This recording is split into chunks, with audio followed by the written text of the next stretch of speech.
Donc j'appelle sans tarder, alors encore une fois par ordre alphabétique, Alain Krakovic, qui est directeur général du Transilien SNCF, Mick Slattery, qui est CEO de Conduent Transportation, Iba Fares, qui est membre du comité exécutif et directrice en charge de l'expérience client des services marketing du groupe RATP, et Yann Ricordel, qui est directeur général délégué au développement du groupe Rousselet G7. Voilà, merci d'être tous là. Je vous laisse le temps de vous installer quand même.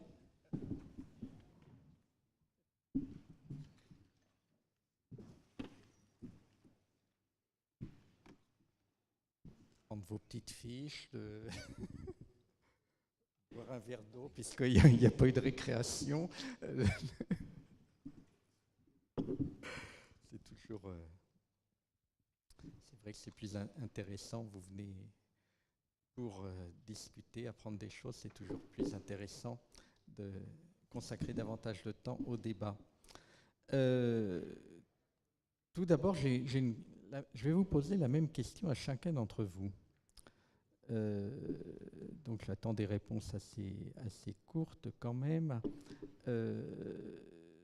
Peut-on faire du voyage urbain autre chose qu'une contrainte qui est plus ou moins pénible et plus ou moins longue, et sur quoi agir en priorité? Le confort, la sécurité, les services à bord, l'information voyageur, la densité? Il y a Alain Krakovic là, pof, ça tombe sur vous. Je ne vous surprendrai pas en vous disant que la réponse est oui. C'est assez aujourd'hui partagé que, en gros, le temps, ça se prend ou ça se perd. Et donc, le temps pour soi, c'est évidemment du temps positif. Et donc, notre ambition, et je pense notre ambition à tout opérateur de transport, c'est de permettre à chacun, finalement, de nos clients, d'avoir du temps pour soi. Et là aussi, c'est une évidence, et chacun le sait. Dans un transport en commun, on peut dormir, on peut rêver, on peut écrire, on peut lire, on peut regarder un film, on peut faire ses mails, ce qu'on ne peut pas faire quand on conduit une voiture. Et on le sait. Pas encore. J'y viens. Et on le sait, la voiture, c'est probablement aujourd'hui, et en tout cas dans des agglomérations extrêmement denses, ce qu'il y a de moins fiable. Et donc ce qui ne permet pas, au-delà même de la technique, d'avoir cette tranquillité d'esprit. Alors pour autant, juste 2 points, et je vais être très rapide, ça veut dire que c'est un challenge pour nous, parce que tout ce que j'ai dit n'est vrai que si on permet à nos clients de pouvoir faire l'ensemble de ces tâches en toute sérénité. Et cette sérénité, ça s'obtient, on le sait, avec la qualité de service, avec de la régularité, et on le sait, on a du travail sur le sujet, avec de l'information voyageur, avec de la connectivité, mais on y reviendra sans doute. Mais ce qui est plus intéressant, c'est de se dire que, contrairement à ce que peut-être beaucoup de gens pensent aujourd'hui, la voiture autonome qui va arriver, on en est tous convaincus, elle permet évidemment, là aussi, de lire, de regarder un film, d'envoyer des messages. Mais ma conviction, c'est que en zone dense, que la voiture soit autonome ou pas, on aura des embouteillages si on considère que seule la voiture autonome est le transport de demain. Et on partage avec Iba le fait que si on n'avait pas le RER A, aujourd'hui, vous savez qu'on devrait le remplacer par une autoroute à 14 voies qui traverse Paris. On voit bien que ça pose un petit problème. Et donc ma conviction, c'est qu'effectivement, il n'y a que dans le transport en commun, que dans le ferroviaire, qu'il soit lourd ou léger, qu'on a cette possibilité de faire gagner du temps à nos clients. Merci beaucoup. Je vais poser la même question à Mick Slattery, et pour les traducteurs, je rappelle que c'est peut-on faire du temps de voyage urbain quotidien autre chose qu'une contrainte plus ou moins pénible. Voilà. Ça c'est pour les traducteurs. Yes. Well, thank you for having me and inviting me, and also thank you for indulging me speaking in English.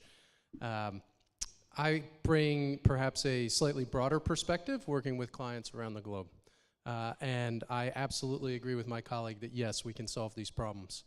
But I may bring a different point of view when I say that I think the consumer or the traveler will help us solve these problems immensely.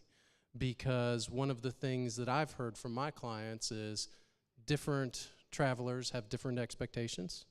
The definition of comfort or cost or convenience or time varies depending upon what somebody wants to do. And I think, setting up some of my comments later, I think if we bring the element of choice more into the discussion in partnership between the provider and the traveler, we can absolutely solve those, probably in many different ways and unique to the individual.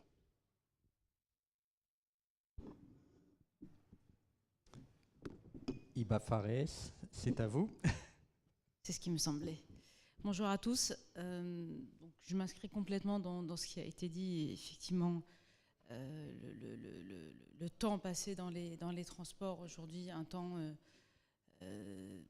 qui est jugé par 67% de nos clients comme du temps utile. C'est-à-dire cette routine de prendre des transports pousse les voyageurs à avoir des automatismes et à utiliser ce temps. Il y en a peu qui disent c'est du temps perdu, c'est du temps gaspillé. C'est effectivement un temps qui est rentabilisé avec pas mal d'approches ou culturelles ou boulot, ou traitement de mail, etc. etc. Pour revenir sur l'Île-de-France, aujourd'hui la réalité est que le temps de transport est très variable. Si on regarde les trajets domicile-travail, le temps passé sur ce trajet, on a 30% des voyageurs qui passent moins d'1 heure par jour dans les transports, mais on en a 50% qui passent environ 1h30 dans ces transports. Donc là, ça commence à être un peu plus lourd avec une variation entre 1 heure et 2 heures. Et puis, plus de 20% des voyageurs qui passent plus de 2 heures par jour dans les transports, et ça peut aller jusqu'à 3 heures. Hein. C'est supérieur à 2 heures.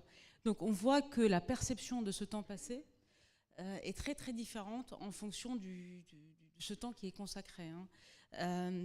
C'est également une approche, en tout cas la perception qu'on a ou le vécu qu'on a de ce temps de transport est intimement liée à la ponctualité, la fréquence des dessertes que nous prenons et puis le confort que nous proposons, mais aussi et surtout parce que le transport n'est pas une fin en soi. Ce temps, c'est un temps de voyage. Et du coup, c'est vraiment lié à l'état d'esprit dans lequel on est, au motif du voyage. Si on va rejoindre des amis, on n'est pas du tout dans le même état d'esprit que si on a un entretien de recrutement ou autre. Donc cette approche est très importante dans tout ce que nous faisons en termes de services pour nos voyageurs. Je dirais, si je devais un peu caricaturer les choses, qu'il y a deux attentes majeures de nos clients. Une première attente qui est d'optimiser l'organisation du quotidien. C'est essentiellement des citadins, des gens qui vivent dans les agglomérations, on va dire dans Paris, dans notre cas présent, et qui ont une multitude de services, une multitude d'offres de transport. Et ce qu'ils attendent de nous, c'est qu'on les aide à optimiser ce quotidien avec une vraie porosité pour eux entre leur vie personnelle et leur vie professionnelle. Et puis il y a une deuxième attente qui est plus celle liée à des personnes habitant plutôt en périphérie, qui est celle de contrôler l'organisation de la journée. C'est-à-dire que généralement, c'est des temps de transport beaucoup plus longs, des timings très millimétrés, un quotidien très très chargé, où ils attendent de nous beaucoup d'informations pour les aider à maîtriser ce temps, beaucoup de ponctualité, beaucoup de fréquence. Donc deux attentes un peu différentes auxquelles on peut répondre avec des services assez différenciés, c'est-à-dire quelqu'un qui a une offre importante de services de transport et qui peut se reporter facilement d'un service à l'autre, attend de nous d'avoir peut-être des commerces, peut-être des services dans les stations et les gares, de la 3G, 4G pour qu'ils puissent lire, écrire et échanger, etc. avec du réseau, alors que quelqu'un qui vient de plus loin avec un temps de transport plus important, il va attendre beaucoup de nous cette ponctualité et cette information pour maîtriser sa journée. Bon, après, il y a des besoins en commun de sécurité, de confort, etc., qui regroupent tout le monde. Et c'est pourquoi, au sein de la RATP, on a lancé en fin d'année dernière un gros programme d'excellence opérationnelle et d'expérience client qui s'intéresse à tous ces aspects, pas l'un ou l'autre. C'est comment regrouper tout ça pour répondre à toutes ces attentes. D'accord, merci beaucoup. Yann Ricordel, vous y êtes déjà, la voiture sans chauffeur? Enfin, ce n'est pas le client qui conduit chez vous. Non, mais il y a Et bien un donc, les chauffeur. occupations et tout, c'est déjà chez vous. Oui, je représente G7, donc une compagnie de taxi leader en France. Pour répondre brièvement à votre première question introductive, je crois qu'il y a effectivement chez chacun de nos clients un choix qui s'opère, et le choix est important dans le transport, soit la voiture individuelle, et on tend à réduire la place de la voiture individuelle, soit le transport collectif de masse, le transport à la demande individuelle et d'autres modes de transport, les micromobilités, etc. Et ce choix, il est opéré selon plusieurs critères, naturellement, par les clients.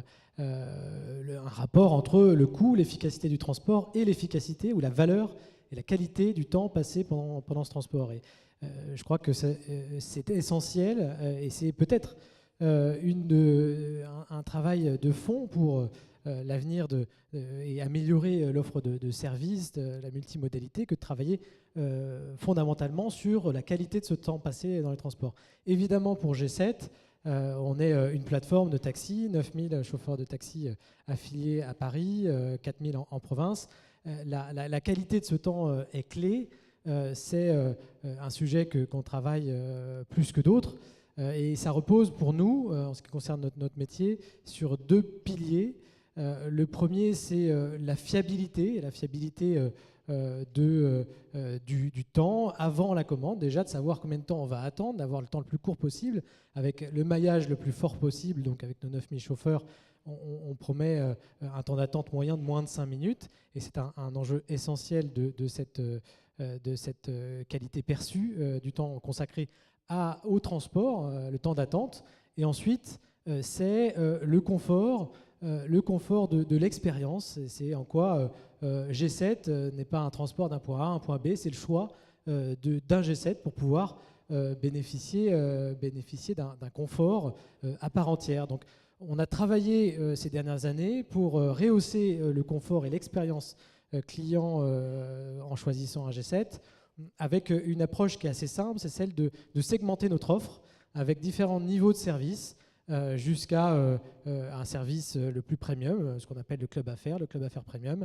Et on a essayé de tirer l'ensemble de la chaîne de valeur, nos chauffeurs, la qualité de l'expérience à bord, la qualité des véhicules, vers le haut, en premiumisant, ce qu'on appelle premiumiser l'expérience client. On a travaillé sur la standardisation de la marque. On forme les chauffeurs, en plus de leur formation continue. On fait des formations spécifiques G7 une fois tous les 2 ans minimum.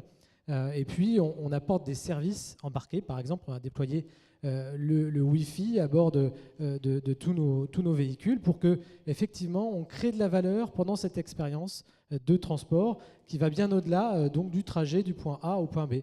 Puis la premiumisation, ça va jusqu'à de l'expérience très personnalisée. Par exemple, dans notre flotte la plus haut de gamme, on offre depuis peu le café à certaines heures à nos clients les plus exigeants.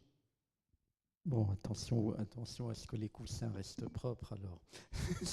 C'est difficile. Trêve de plaisanterie. Ima Fares, quel est votre constat sur les besoins des voyageurs aujourd'hui sur les réseaux RATP et d'une manière générale dans les transports? Comment le numérique ou le digital permet de renforcer l'expérience client et de hisser le service au meilleur niveau mondial? Sur les besoins des voyageurs concernant les transports en commun, généralement j'ai tendance à les mettre dans une espèce de pyramide en se disant s'il s'adresse à la RATP, un voyageur a un besoin vital, essentiel, de base, qui est d'être transporté d'un point A à un point B. Si ce besoin, si on répond à ce besoin de façon satisfaisante, il n'y a pas du tout de satisfaction générée par le client. C'est-à-dire on ne va pas nous applaudir d'avoir réussi cet exploit, même si c'est un exploit au quotidien, parce qu'on a 12 millions de voyageurs sur l'Île-de-France. Donc pour nous, c'est un exploit, mais ce n'est pas du tout la vision client là-dessus. En revanche, si ce transport dysfonctionne, si on connaît un incident, un retard, etc., bah là, la perception est très importante et l'insatisfaction est très grande. Donc ce besoin, on va dire, de base d'être transporté ne génère pas de la satisfaction, mais il est essentiel. Donc c'est le cœur de tout notre travail.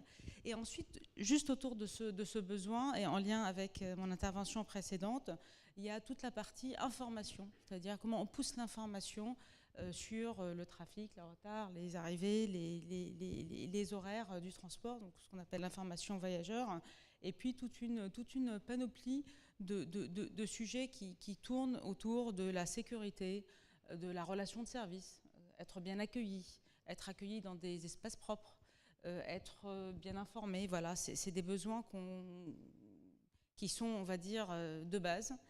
Et si on veut monter dans cette pyramide, c'est là où le digital intervient. C'est-à-dire quand on veut passer de la masse, de la diffusion d'informations ou de la sécurisation ou de l'accueil un peu plus de masse, et on veut personnaliser la relation, ben là on a le digital qui joue un rôle important. Pas que, je reviendrai sur le digital, on a également la fluidification des parcours clients. Vous savez qu'avec la SNCF et d'autres transporteurs, nous travaillons sur la digitalisation de la billettique pour permettre justement des parcours beaucoup plus fluides. Et ça permet d'avoir une plus grande satisfaction dans l'expérience de transport. Et puis nous avons tout ce qui tourne autour de services annexes qu'on peut déployer, de commerce, et puis autour d'un sujet qui revient très très souvent quand on écoute les clients, c'est casser la monotonie. C'est-à-dire comment faire que toutes les gares, toutes les stations, etc. ne se ressemblent pas.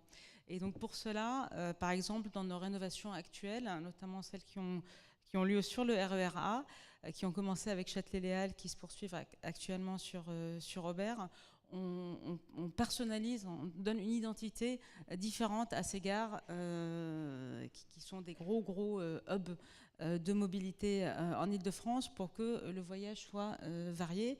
Mais on a aussi énormément à la RATP, et c'est vraiment dans notre culture, dans notre ADN, toute la partie culturelle. Donc on est, avec les concours de poésie, souvent on est le seul moment pour beaucoup de monde en Ile-de-France, la seule interaction qu'ils ont avec la poésie, c'est quand ils sont dans un métro et qui voient la poésie affichée partout. Également, tout ce qui tourne autour de la photographie, enfin un gros engagement culturel. Bien entendu, les musiciens du métro qui sont devenus un peu une institution et qui propulsent certaines futures stars de la chanson. Donc tout ça, ça aide à égayer, à casser cette monotonie du transport. Donc je dirais une pyramide qui va de la base à des besoins un peu plus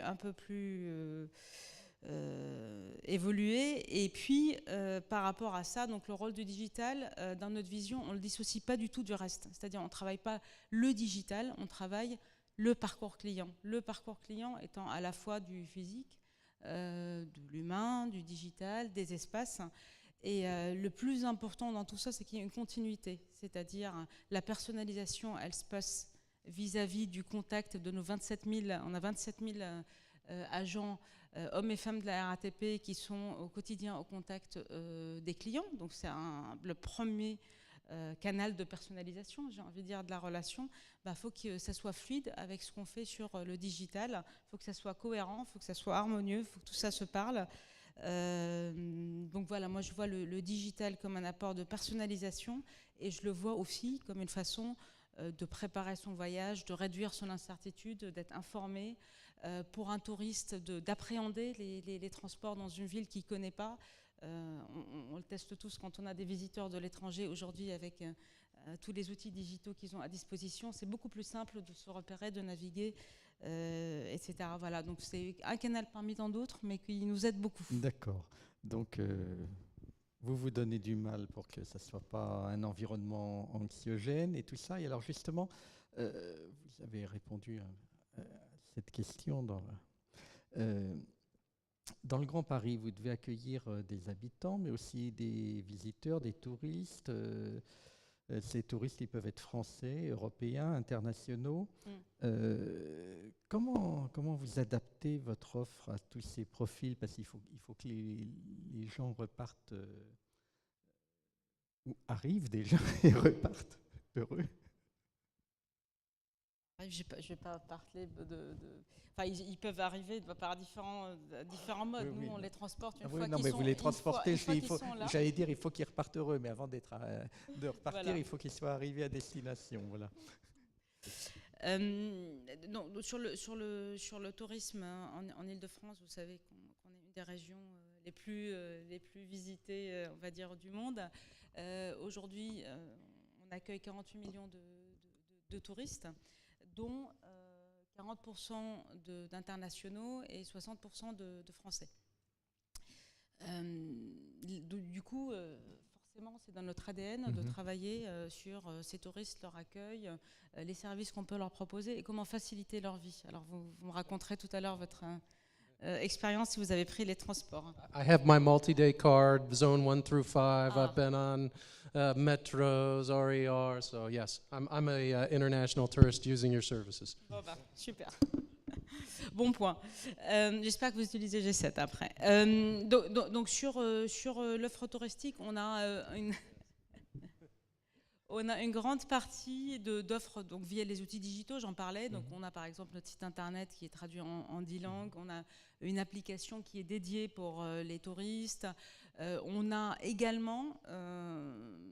on est très présent pour les touristes chinois. Vous savez que c'est une grande cible des visiteurs de l'Île-de-France. Et on est présent, par exemple, sur WeChat pour permettre aux touristes chinois de préparer leur voyage avant leur arrivée et puis même d'acheter et de recevoir leur titre de transport, de les payer en yuan, et de les recevoir chez eux ou de les retirer sur place. Donc on travaille vraiment les niches, je vois des sourires, voilà, on pense à vous, de touristes. Après, on a toute la partie humaine, et j'insiste beaucoup là-dessus, parce que, vous ne le savez peut-être pas tous, mais tous nos agents sont équipés de tablettes, et sur ces tablettes, on a Google Trad, en fait, et ce qui permet de communiquer. Certes, c'est pas de grandes discussions, mais on peut communiquer en tout cas avec les touristes du monde entier pour des besoins basiques. Et puis on encourage, un peu comme ce qui se fait dans l'hôtellerie, d'afficher les langues parlées, de les mettre en avant, beaucoup plus en avant que par le passé, pour que les voyageurs puissent s'orienter vers la personne qui parle leur langue. Et puis vous le savez, dans les très fortes périodes touristiques, on a un fort renfort de personnes qui viennent nous aider à accueillir les touristes. Et puis dernier point, c'est qu'on est en partenariat et en soutien de beaucoup de startups qui font des choses pour faciliter la vie des touristes. Je prends 2 exemples. Il y a l'exemple de Ilway, qui est une start-up qui prend vos bagages un peu n'importe où. Vous pouvez les déposer à une station et puis vous allez les réceptionner à l'aéroport ou dans une gare pour repartir. Comme ça, vous pouvez avoir toute la journée pour vous sans être encombré par vos bagages. Et ça, on travaille beaucoup avec eux pour pousser ce genre de service. Ou encore Paris City Helpline qui est ni plus ni moins qu'un guide virtuel qui peut vous aider en plusieurs langues pour vous repérer dans Paris et vous offrir plein de services. Écoutez, je vous remercie beaucoup. Tout ça, c'est passionnant. Mais vous faites aussi du transport ferroviaire. Donc, vous savez que l'horaire est absolument implacable dans le transport ferroviaire. Donc, je vais me tourner directement c'est bien que vous tourniez vers d'un autre côté. vers Alain Krakovic. Lui, il a donné un chiffre qui m'a interpellé. 96 minutes. C'est le temps passé en moyenne chaque jour par un Francilien dans les transports. Alors on dit... Vous avez vu qu'on a le même avec IBA. Hein. Ça veut dire qu'on est cohérent entre RATP et SNCF sans cette concertation. Eh oui. Et c'est donc le temps passé en moyenne. On connaît des lignes saturées aux heures de pointe, mais on dit que c'est un des réseaux les plus denses du monde. Est-ce que vous avez des marges pour agir sur les réseaux existants? Quel genre de levier faut-il activer pour faciliter les choses? 96 minutes, ça ne veut pas dire 96 minutes de retard. Hein, c'est que les gens viennent de loin, hein, je précise. Alors effectivement, il y a de façon assez intéressante 5 réponses évidentes et une qui l'est un peu moins. ne suis pas sûr que dans la salle, vous ayez la dernière. Je suis sûr que vous avez les 5 premières. Les 5 premières, c'est évidemment la régularité. On vient de le dire. Si on n'a pas ce fondamental, on n'aura jamais une satisfaction de nos clients et on n'aura jamais, en fait, même ce qu'on disait tout à l'heure, c'est-à-dire le temps utile. Et ça, on sait qu'on a du travail, on sait qu'on a modernisé notre réseau, on sait qu'on a modernisé nos trains, on sait qu'on a allé vers beaucoup, beaucoup plus d'automatisme. Ça prendra du temps, on essaye de progresser, on essaye de contrebalancer le fait qu'on a de plus en plus de clients, ce qui en soi est une bonne nouvelle, mais je vous rappelle une loi empirique qu'on constate depuis des années et qui peut faire peur d'une certaine manière, c'est que 1% de voyageurs en plus, c'est 0,2 points de régularité en moins. Et quand on sait ce qu'il faut faire comme effort, comme investissement pour gagner 0,1, 0,2 points de régularité, on sait par ailleurs qu'on a en gros entre 2 et 3% de voyageurs par an en plus, mécaniquement, si on ne fait rien, on perd 0,6 points de régularité tous les ans. Et ça, c'est totalement insupportable. Donc le challenge qu'on a, c'est tous les ans d'essayer de gagner plus de 0,6 points, mais presque 1 point de régularité. Encore une fois, toute chose égale par ailleurs, ce qui est considérable.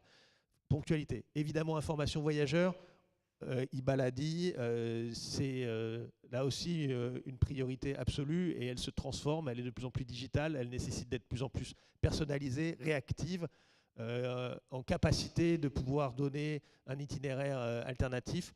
Bref, on est en pleine révolution, mais chacun en est évidemment conscient. Je l'ai dit, l'information voyageur, ça implique forcément la connexion, la connectivité parfaite sur l'ensemble du réseau. C'est aussi un enjeu considérable, mais vous le savez tous. Quatrième, que vous connaissez aussi, la fluidité. Évidemment, on a besoin de cette fluidité dans les interconnexions, dans la relation entre la gare, le quai, le train, sur même aussi une forme de fluidité entre la pointe et ce qu'on appelle le flanc de pointe, ou la post-pointe, c'est pour ça qu'on parle beaucoup aujourd'hui d'étalement des pointes, notre capacité à faire en sorte que nos voyageurs se concentrent moins sur ces quelques heures de la journée où nos transports sont totalement saturés, alors que parfois un quart d'heure ou une demi-heure après, il y aurait beaucoup plus de confort et donc beaucoup plus de régularité. Et puis enfin, je l'ai dit, le confort. Le confort, là aussi, c'est une évidence, ça demande des nouveaux trains, ça demande aussi un confort en gare, un confort global du service. Donc je serais tenté de dire tout ça, c'est bien de le rappeler, mais on le sait. Mais il y a peut-être une autre donnée que moi je trouve intéressante et qui n'est pas intuitive, et surtout, c'est peut-être ça qui est intéressant, qui n'est pas appliquée aujourd'hui en Europe et en tout cas en France. Parce que je sais que vous avez envie de me poser la question, qu'est-ce qui se passe dans les pays de référence? Et les pays de référence dans le mass transit, dans la zone dense, c'est évidemment l'Asie. Voilà, c'était la question suivante. Et l'Asie, c'est vrai que sur les 5 grands thèmes que j'ai évoqués, ce sont des références. En régularité, évidemment, les transports sont extrêmement modernes, tout est automatique. Sur l'information voyageur, pareil, à la limite, si en un clin d'œil, on pourrait se dire qu'ils n'ont même pas besoin de faire d'information voyageur parce que quand on a 99% de régularité, l'information voyageur elle est moins indispensable. Leurs réseaux sont neufs et donc connectés en 3G, en 4G, en 5G, en Wi-Fi. La fluidité, c'est peut-être leur grande spécialité, c'est-à-dire la gestion des foules.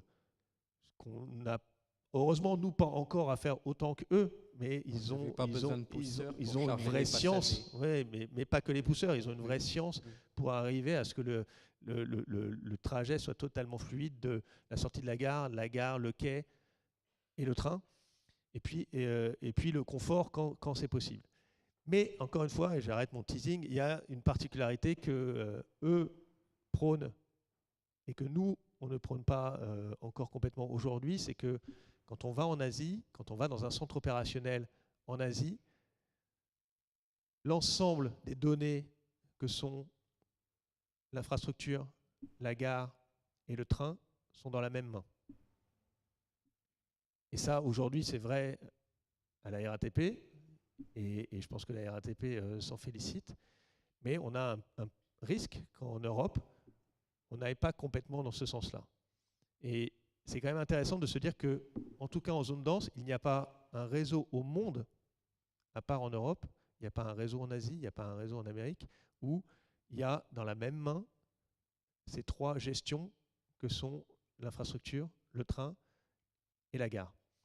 Et je pense qu'il faut qu'on s'interroge là-dessus. Moi, j'essaie de réfléchir là-dessus. Voilà, je vais y avoir un livre qui sortira, que j'ai écrit sur le sujet, parce que je pense que c'est absolument majeur. Il faut qu'on s'interroge sur cette notion d'intégration, en particulier en zone dense, qui est encore une fois le modèle que doit nous inspirer et que nous inspirent nos collègues d'Asie. Oui, d'ailleurs, sans parler des absences, c'est toute la question quand on fait de nouvelles infrastructures comme le métro du Grand Paris, c'est celle de prévoir dès l'origine des réserves de capacité pour que les temps d'échange puissent être maintenus, c'est-à-dire que si on fait une économie sur 2 ascenseurs, il faut au moins avoir prévu les trémies pour les mettre, pour pouvoir les ajouter le jour où il y en a besoin. C'est ce qui s'est fait sur la ligne 14, où vous seriez bien embêté de passer à 8 voitures s'il n'y avait pas eu ça. Ça a fait des travaux qui étaient très acceptables pour le voyageur, alors que c'est des travaux énormes en réalité d'accessibilité. Et ça, c'est un vrai sujet, parce qu'il ne suffit pas d'élargir les portes pour que ça aille plus vite. Il faut que les gens sortent aussi. Cet aparté étant terminé, au-delà des services de mobilité, quels services pouvez-vous apporter aux voyageurs, des loisirs, des commerces, des sports, pour occuper le temps de trajet? Du sport, ça me paraît curieux. Mais, oui, je pense qu'il en est question, paraît-il. Oui, il en est question Gare du Nord, il en est même plus question. Vous le voyez dans les grandes gares, il suffit d'aller à Saint-Lazare. On peut à Saint-Lazare faire énormément de choses. Énormément de services qui, évidemment et effectivement, simplifient la vie de nos clients. On a évoqué tout à l'heure le temps utile dans le train, et donc le fait qu'il y a des services supplémentaires qu'on doit inventer même dans les trains. On les a inventés dans les grandes gares. On a un autre challenge qui est de les inventer dans les petites gares, parce que l'Île-de-France, ce n'est pas juste 6 gares, c'est 400 gares dans lesquelles on doit pouvoir développer ces services. Si je devais donner une image, on a un objectif assez simple, que je résumerai ainsi. On voudrait transformer le parcours de nos clients avant d'arriver en gare d'un parcours en Z à un parcours en I. Pourquoi en Z? Parce qu'aujourd'hui, un client, il part de chez lui, il va amener son enfant à la crèche, il passe à la poste et il arrive à la gare. Si demain, on arrive à mettre la crèche et la poste dans la gare, même une petite gare, il partira de chez lui et il ira directement à la gare. Et c'est une façon assez simple de résumer notre ambition. Évidemment, elle peut se décliner sur énormément de services. Mais je pense que c'est important qu'on ait en permanence, et vous l'avez dit, dès la conception, cette vision de gare qui doivent pouvoir accueillir des commerces, mais plus que des commerces, des services publics et des services extrêmement variés. Je vous dis juste une dernière anecdote là-dessus. Ça peut sembler une évidence aujourd'hui, ça n'a pas toujours été le cas. Et quand on sait que le temps ferroviaire et le temps du transport est long, c'est intéressant de regarder, pour ceux qui ont eu l'occasion d'aller voir la gare de Rosa Parks, qui est une très belle gare, mais qui a été conçue maintenant il y a 20 ans, au début du projet EOL. Et à l'époque, on pensait qu'on n'arrivait pas à mettre des commerces en gare. Et cette gare a été conçue au départ, de fait, pratiquement sans commerce. Alors on en a rajouté, tant bien que mal, mais quand ce n'est pas conçu pour ça, c'est extrêmement difficile. Et donc, effectivement, c'est ce qui peut paraître aujourd'hui une évidence, doit être inscrit dans nos gènes et dans notre ADN dès la conception. Bien, merci beaucoup. Maintenant, il me reste à me tourner vers Mike Slattery, parce qu'il me semble qu'avec les données, là, vous en avez pris plein. Les données, ça vous connaît, c'est vous, c'est toutes les... Conduent, c'est notamment toutes les machines de ligne de contrôle automatique, comme on dit à la SNCF, ou les machines pour la RATP aussi. Vous avez en tout cas dans notre pays, tout un historique, puisque vous avez racheté les machines d'assaut, les choses Xerox, et tout ça, pour faire un ensemble complet. Donc, vous mobilisez les technologies numériques pour rendre les transports plus efficaces dans les plus grandes agglomérations. Et quelles sont les tendances actuellement, les demandes des collectivités et des entreprises? Et puis, quelles solutions vous développez dans ce sens? Et puis, avec ce qui vient d'être dit par Alain Cracoville, j'ai envie de vous demander aussi les demandes des réseaux. Yes, so let me build on that. First of all, we are very proud of our 50-year heritage in France. And our business spans many modes of transportation. So globally, not only do we work with transit providers on their systems, we work with parking providers, we work with road usage providers doing tolling systems, and we also work with public safety. How do we ensure through various technologies that we're making the environment safer? So I do believe we have a breadth. That said, I've learned a couple things today. I've learned that I'm at least 5 years behind in my trash technology, so I'll have to take that under advisement.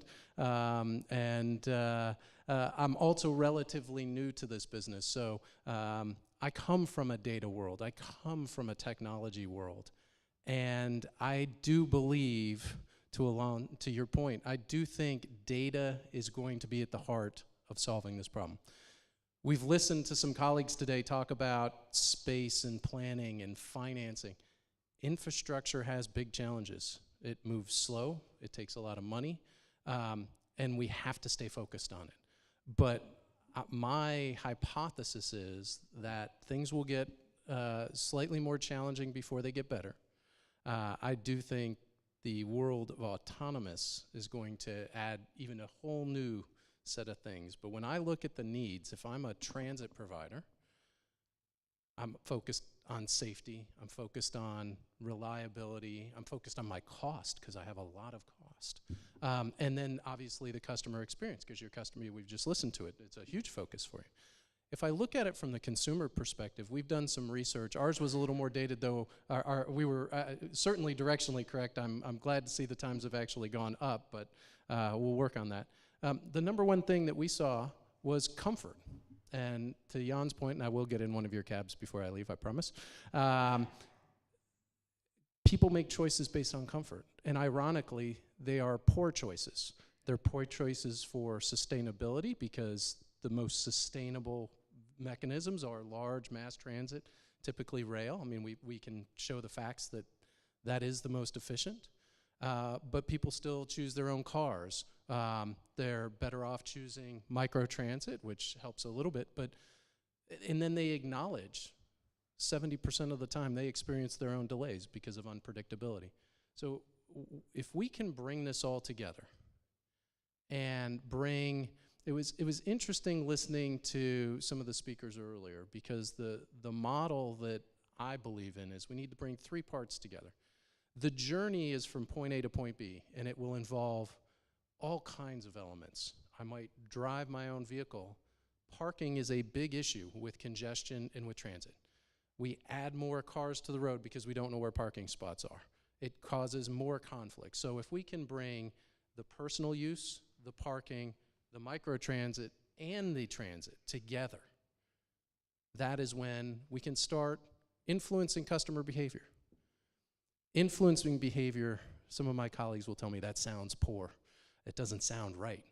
But it's the users that are going to influence their own behavior via special deals to go get on at this stop versus that stop because we've got less congestion in the network. Go to this station versus that station because we've got better parking facilities. Get off here because there's 25 cabs waiting as opposed to none at Gare du Nord.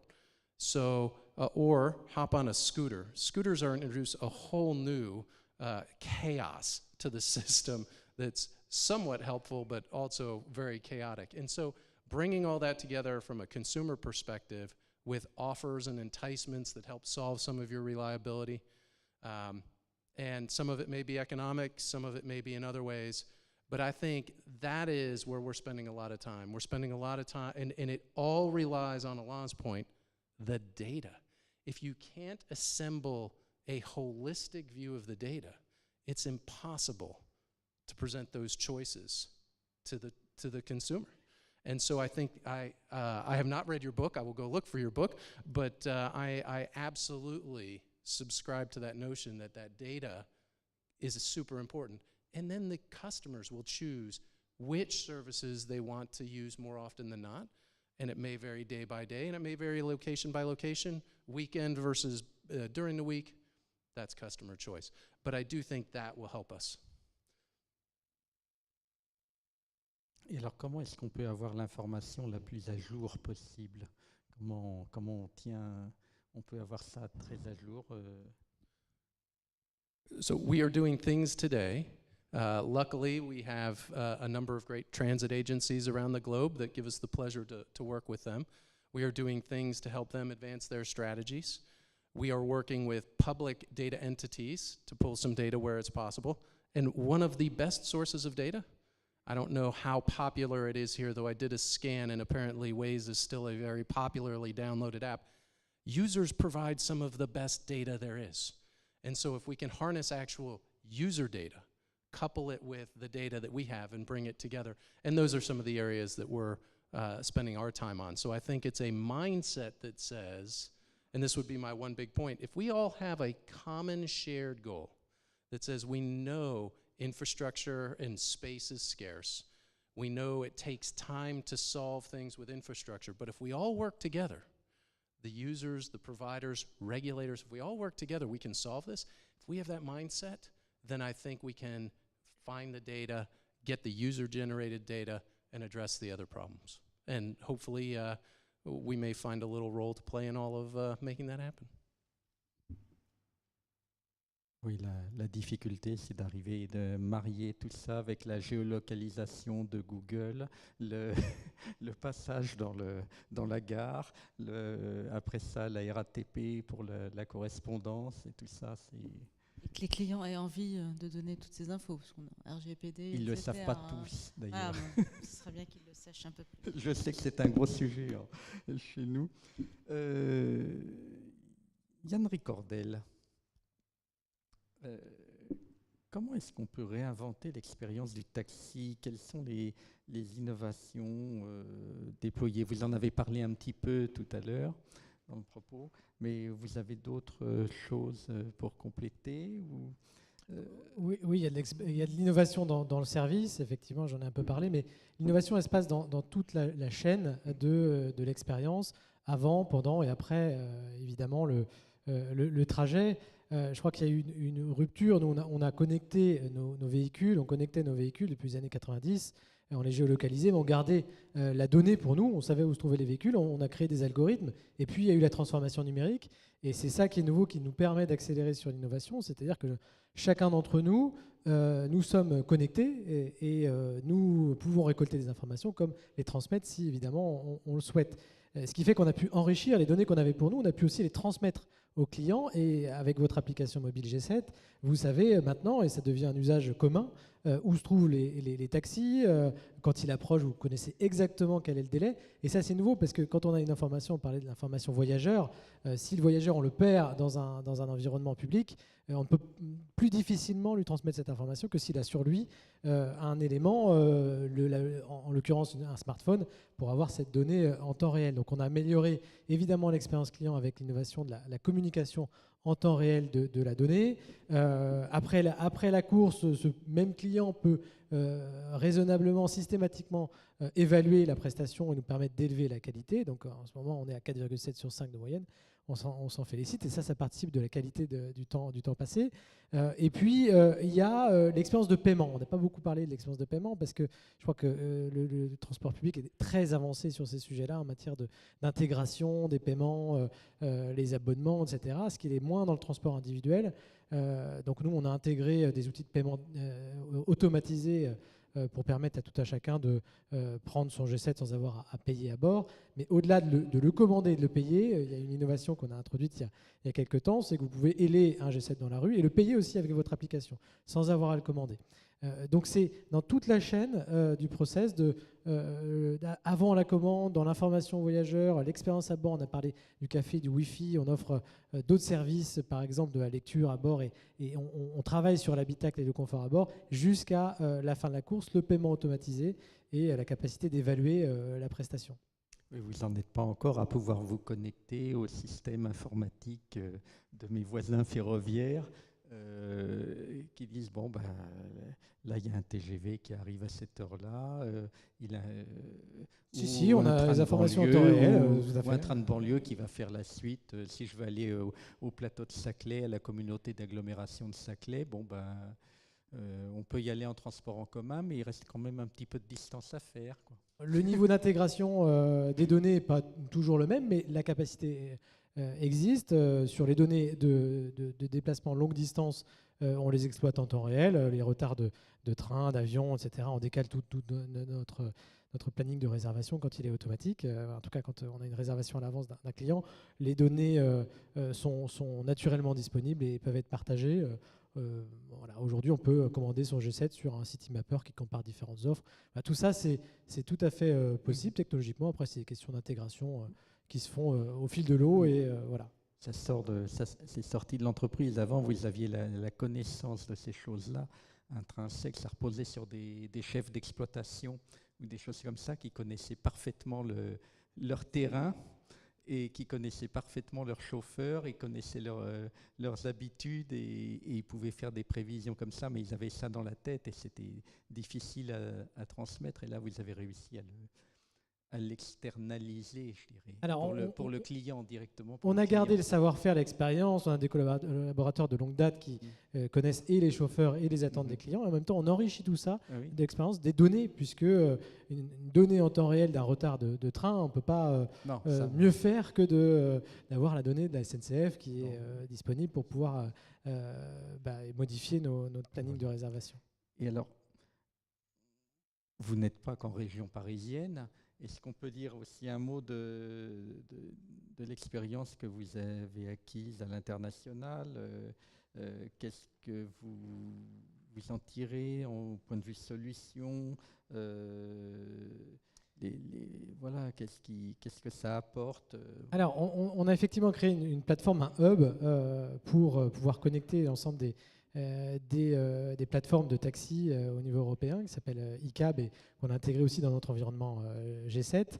La chose que je veux souligner à ce sujet, c'est que la mobilité, le transport individuel à la demande reste un environnement, un écosystème très local. On a 15%, pour vous donner un chiffre, de clients qui sont en transit. Donc 85% des clients qui sont des clients locaux. Donc c'est essentiel de pouvoir s'interfacer et de s'interconnecter pour pouvoir offrir une expérience sans couture à ces 15% de clients qui transitent. Mais pour autant, chaque marché culturellement est très différent. Les réglementations sont aussi très différentes. Donc plutôt que de s'adapter, on préfère travailler avec des partenaires locaux. Et en la matière, je crois qu'en France, on est souvent cité comme un exemple d'entreprise qui a su se transformer, s'adapter, résister à la concurrence et faire mieux, puisqu'on a 27% de croissance sur l'année 2018. Donc on essaie d'inspirer, on va régulièrement à Bruxelles, en Allemagne, etc., pour essayer de partager aussi une forme de savoir-faire français en la matière. Max Latry, vous avez aussi des échanges comme ça qui peuvent se faire avec l'international? It's interesting from my perspective internationally how common many of the problems are and how unique some of the solutions are. And I think a lot of that comes back to the user behavior and also the environments that we've got. What are some of the constraints? You can even see it in the session we had earlier between the challenges in Paris and undertaking the Grand Prix project, which is a massive undertaking, versus someplace like Singapore where there is no more land, and how do you deal with that? So at the end of the day, the biggest things that I see everybody focused on, regardless of their unique situations, number one, customer experience. And that is that's very heartening to me, because I do think we've got to bring the customer in to be part of the solution. And I see every agency I've talked to has wanted to engage with me about customer experience. So if you bring that customer experience focus, you bring in the focus of technology, as much as a lot of this is heavy infrastructure with cement and rebar and rails, the technology piece around data, around real-time automation systems, I think it will also be a key part. And so if we step back and we say, we know there's constraints, everybody's under different constraints, but I do think there's some common themes around the focus on the consumer and how we can apply technology to solve the problems. I'm seeing a lot of innovation. Merci. Hiba Fares, vous êtes aussi au niveau du groupe, vous avez aussi une connaissance de l'international, vous avez des retours, des choses que vous pouvez utiliser pour je dirais, nourrir l'expertise de la RATP, enrichir les services en Île-de-France ou ailleurs, puisqu'il y a RATP Dev aussi. Ouais, c'est ça, c'est pas très connu, mais nous opérons dans 14 autres pays que voilà. La France, via notre filiale RATP Dev, qui est une marque B2B, donc qui va opérer dans différents noms en fonction des pays où elle opère. Donc on est présent un peu partout dans le monde, en Moyen-Orient, Asie, Amérique latine, etc. Et effectivement, je rejoins ce qui a été dit, c'est-à-dire que les problématiques, elles sont souvent les mêmes. Après, les moyens et les ambitions ne sont pas les mêmes. Je prends l'exemple de Doha.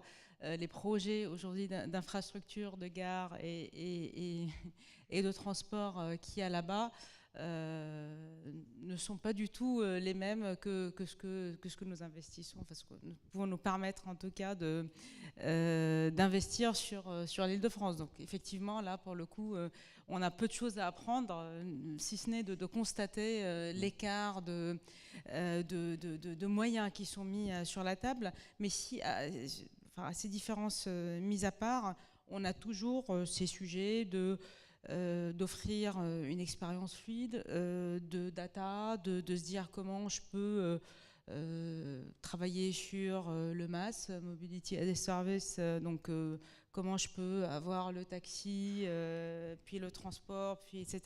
Donc tous ces sujets sont vraiment les mêmes, et donc on travaille, que ce soit à l'international ou sur l'Île-de-France, sur vraiment les mêmes sujets. Donc on apprend beaucoup les uns des autres, parce qu'il y a souvent une avance sur tel ou tel sujet, ou à l'international ou en France, et puis on échange en permanence. Alain Krakovic, c'est pareil pour vous. Alors je sais que le groupe SNCF peut être présent à l'international aussi. Est-ce qu'il y a des passerelles, des choses comme ça? Je rappelle juste que vous avez été un cheminot international à une époque.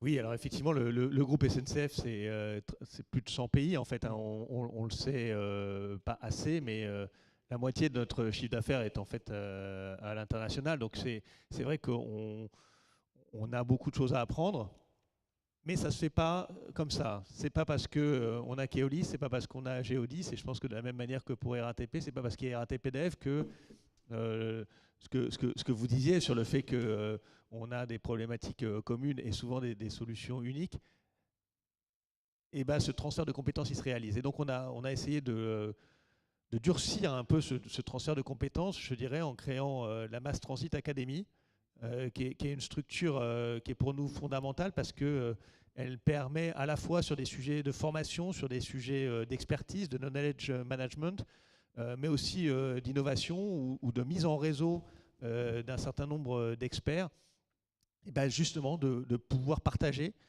cette compétence assez particulière quand même, qui est le mass transit, parce qu'on n'opère pas un train en zone diffuse. Je ne donnerai pas d'exemple, et par rapport à ce qu'on peut donner, ce qu'on peut opérer un train en zone dense.